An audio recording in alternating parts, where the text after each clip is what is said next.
Ano nga ba ang bagong paraan para makapag-cash in sa Shopee Pay gamit ang GCash? Tara, alamin natin.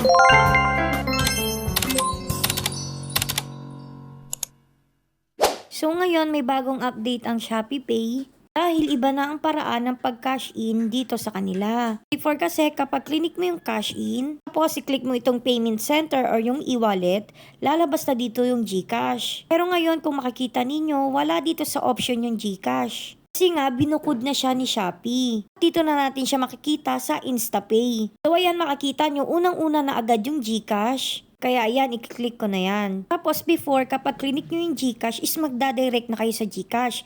Pero ngayon, hindi. Kailangan sundin nyo itong mga instruction dito. So una-una, need natin daw i-login yung GCash at i-click natin itong transfer. Tapos, i-click na natin itong local. Tapos, step 2 daw ay i-click natin yung view all. Tapos, hanapin natin yung Shopee Pay.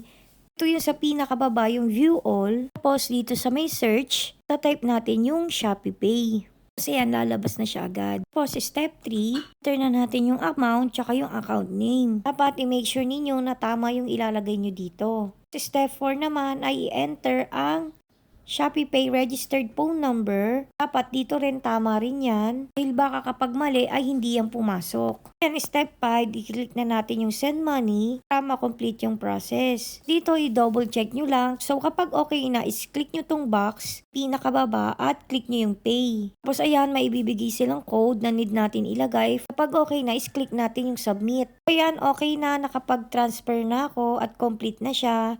So i-check ko na sa may Shopee Pay kung meron na talaga. So ito na nga yung Shopee ko, inopen ko na siya at magdadirect na ako agad sa aking Shopee Pay. Kaya nagkaroon na ng 3,966 yung Shopee Pay ko. Kanina, ang laman lang neto ay 66. Pero nag-cash in ako ng 3,915 kasi nga yung 15 pesos ay bayad sa pagta-transfer. So may fee siya. Sa susunod na magka-cash in kayo ulit gamit yung GCash, ay ulitin nyo ulit yung process. So yun nga no, sana may natutunan kayo sa video na ito. Thank you for watching. Yun lang.